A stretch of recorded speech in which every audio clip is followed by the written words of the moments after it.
Assalamualaikum warahmatullahi wabarakatuh. Berjumpa lagi berjumpa bersama saya Arif Ang. Nah, tidak bosan lagi teman, kita akan bahas bebek terus sekarang karena banyak yang tanya.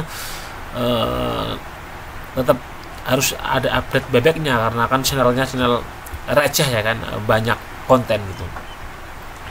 Jadi di sini kan saya ternak bebek itu pada dasarnya teman, saya itu warisan dari orang tua. Ternak bebek itu turun temurun. Kalau orang tua saya itu dulu ternak bebeknya sistemnya angon. Jadi saya tuh waktu kecil pulang sekolah disuruh angon bebek di sawah, mencari makan sendiri, kita tinggal bawa jagung dari rumah seperti itu.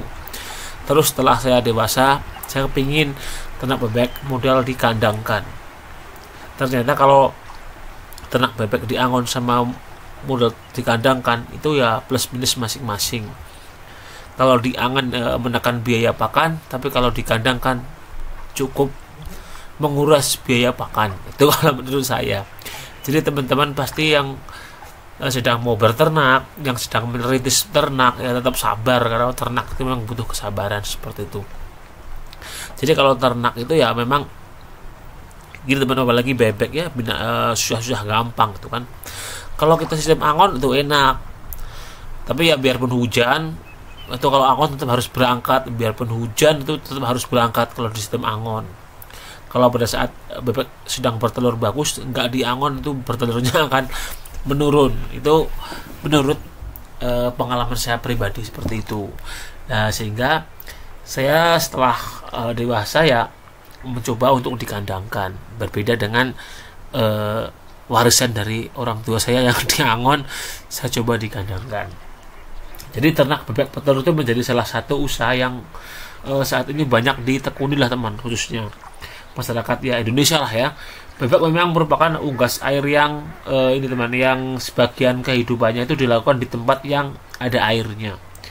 Bukti dari hal tersebut adalah ditujukan pada selaput kaki lah, jari dan paruh pada bebek. Itu kan binatang-binatang morfologi binatang airnya. Bebek itu binatang rawa, muara dan juga persawahan teman, seperti itu. Jadi perbandingan beternak bebek sistem angon dan tidak angon, di Indonesia itu bebek sudah tidak asing lagi ya kan, dijumpai lah. Biasanya kita menjumpai bebek ini di daerah pedesaan, khususnya dekat persawahan. Jadi bebek khususnya di tempat saya itu terdiri dari berbagai macam. Contohnya yaitu bebek ini ada bebek kalung Magelangan di tempat saya, terus sama bebek lokal lah. Kalau orang umumnya menyebutnya bebek Mujasari lah. Jadi saya juga pernah punya bebek hibrida.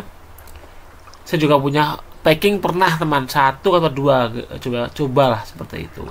Jadi satu itu beternak bebek sistem angon, jadi atau tradisional. Jadi kalau beternak sistem angon itu adalah peternak memelihara bebek itu setelah musim, biasanya itu kalau tempat saya tuh biarpun nggak musim panen atau musim panen tetap diangon ya kan. Jadi apalagi kalau musim setelah panen padi itu seneng banget teman. Jadi setelah panen padi dengan tujuan hanya untuk ini teman, memanfaatkan sisa-sisa hasil panen di sawah. Namun untuk sistem angon hasil produknya sedikit dan jangka pemeliharaannya cukup pendek teman, karena hanya diterapkan pada musim panen saja kalau untuk pakanan seperti itu loh. Tapi kalau sedang tidak musim panen, biasanya kita mencari membawa bekal pakan sendiri, yaitu jagung. Tapi untuk kebutuhan proteinnya atau apa lain sebagainya itu kalau di angon sudah tersedia teman. Jadi memang ada keong, ada yuyu itu kepiting-kepiting kecil gitu, seperti itu teman. Jadi biasanya itu rata-rata hasil yang didapatkan itu 50% dari total produksinya teman kalau di angon. Jadi beternak dengan sistem angon, saya tadi memilih permasalahannya itu yang cukup rumit itu karena lahan sawah di sekitar saya itu semakin kesini semakin sedikit teman, jadi terbatas lah seperti itu. Dengan adanya hal tersebut maka akan berdampak pada jumlah bebek yang dipelihara. Coba teman, enggak di tempat saya aja, tapi mungkin di tempat teman-teman, kalau di sawah-sawah sekarang tuh banyak yang enggak hanya ditanamin padi aja kan teman. Kalau di tempat saya itu udah sayur dan lain sebagainya. Jadi kalau mau beternak bebek itu ya memang eh, kita harus mencari tempat ekstra. Padahal kalau di Angon itu, di tempat saya itu ada itu yang secara kayak diskriminasi, katanya kalau sawah yang sering diangonin bebek menyebabkan kaki gatal dan lain sebagainya. Itu yang sering saya dengar tuh. Saya tuh kadang ya nggak enak juga. Terus sering ada yang dikasih ini kayak plakat itu sawahnya dilarang angon atau mengembala di sini gitu. Sehingga kita harus mencari lahan yang lain. Jadi misal bekas persawahan atau bekas ada lumpur-lumpur, yang penting ada genangan air yang disitunya biasanya ada siput-siput kecil, di sini namanya sumpil, dan supaya dia bisa mencari sumber proteinnya ya kan, ada ikan-ikan kecil, katak dan lain sebagainya. Itu kalau di tempat saya kan dataran tinggi, jadi untuk katak, terus ikan-ikan kecil atau sumpil atau ini siput-siput kecil itu banyak banget teman kita. Jadi untuk protein atau nutrisi hewan yang diperlukan itu udah tidak bingung kalau di tempat saya. Dan ada juga ini keong, belkicot itu banyak teman, jadi kita tinggal tumbuk, kita berikan. Nah, pakanannya kan tuh kalau Angon kan hemat, jadi saya tinggal bawa jagung, jadi tidak dikasih dedak kalau Angon di tempat saya. Jadi keuntungan beternak sistem Angon itu, satu, kandangnya sederhana, jadi kebutuhan tenaga kerja sangat sedikit ya kan. Kalau Angonnya kan biasanya terbatas ya kan, enggak yang bisa beribu-ribu ya seperti itulah. Jadi biaya pakan juga sangat minim. Terus kalau Angon itu ada resikonya juga. Jadi resiko ternak bebek dengan sistem Angon yaitu penggunaan sistem Angon, bijinya itu akan menyebabkan produktivitas telur itu bebek menurun.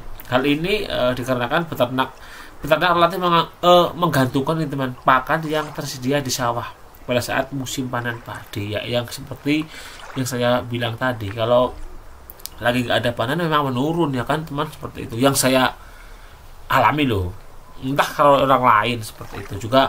Kalau nggak ada panenan kita juga tambah ini beli biaya pakan juga. Jadi jika nilai gizi, jadi yang kedua, jika nilai gizi dan vitamin yang dibutuhkan bebek tidak tercapai, itu akan mengakibatkan pertumbuhan daging dan juga telur bebek menjadi tidak maksimal ya kan. Kalau musim kemarau nggak ada makanan, nggak ada apa-apa, kan tetap mengurangi ini nutrisi atau konsumsi bebek, jadi kan menurun biaya pakannya.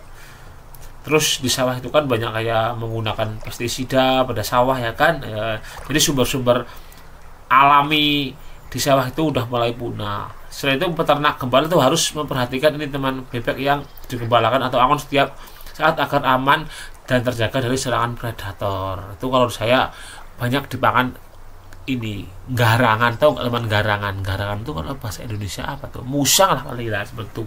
Saya pernah dimakan musang sampai 3 bebeknya, malah repot banget teman. Terus lahan sawah semakin berkurang, itu kan ibaratnya sisinya kak,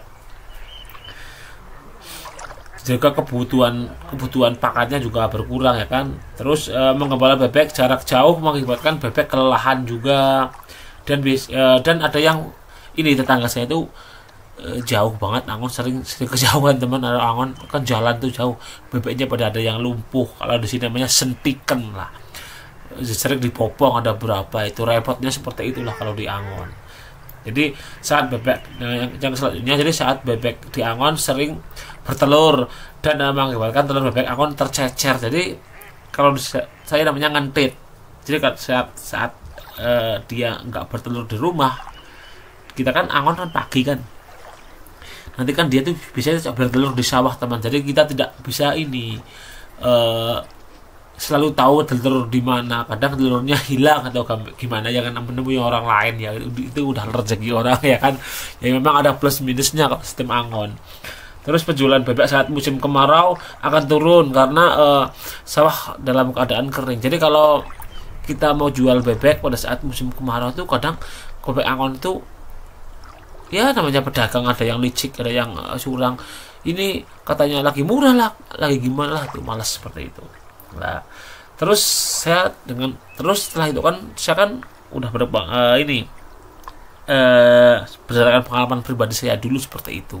Terus saya akan mencoba sistemnya yang sistem kandang atau tanpa di Angon teman. Jadi ternak bebek tanpa di Angon Ini dilakukan oleh peternak tanpa angon, jadi tanpa di sawah ya kan. Pemeliharaan sistem tanpa angon adalah pemeliharaan bebek secara intensif dalam kandang, teman. Jadi peternak perlu mempersiapkan peralatan dan perlengkapan ternak bebek secara lengkap dan baik. Selain itu, nutrisi dan pakan akan terpenuhi dengan baik karena ini, teman, selalu diberikan secara rutin oleh peternak. Namun biaya untuk beternak tanpa angon itu lebih banyak dibandingkan sistem angon. Jelas lah ya, biayanya itu lebih banyak yang dikenakan. Meski biaya bertambah, tetap bisa diimbangi dengan hasil produksi ternak berupa telur. Terus bisa daging dan bibit yang cukup banyak. Jadi jumlah bebek yang dipelihara bisa mencapai ribuan atau bahkan kalau orang kaya ya ada yang 5.000, 10.000 seperti itu. Kalau angon kan terbatas ya kan, terus seperti itu, teman. Terus dengan adanya ini sistem kandang, kita jadi ini, teman, tahu ya memang memerlukan banyak biaya kan. Kandang juga harus yang ibaratnya SNI yang standar hangat. Terus untuk pola pakan bebeknya ya memang harus pakanannya tuh harus biasanya itu kan di dalam, jangan nggak di luar ya kan, supaya kandungan pakanannya itu lebih bagus gitu kan. Terus kalau kita makan ya biar yang banyak tapi sedikit demi sedikit, yang penting habis pakanannya, jangan sampai basi kalau dikandangkan seperti itu. Juga kita harus mempersiapkan air yang tidak terbatas. Kalau sistem dikandangkan, biarpun dikandangkan itu bebek kan memang basicnya binatang air, jadi air itu jangan sampai kekurangan. Itu juga akan fatal menyebabkan kalau kekurangan air. Terus kita juga harus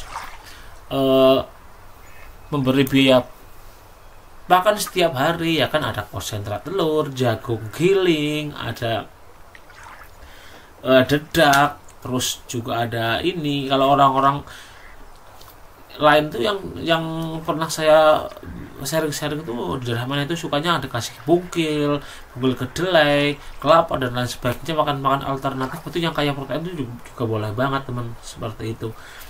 Terus di tempat saya juga biarpun dikandangkan, saya juga sering kasih belkicot, ada keong, itu nggak masalah. Saya biasanya dikasih siang hari buat pakanan cemilan si bebek itu sendiri, teman.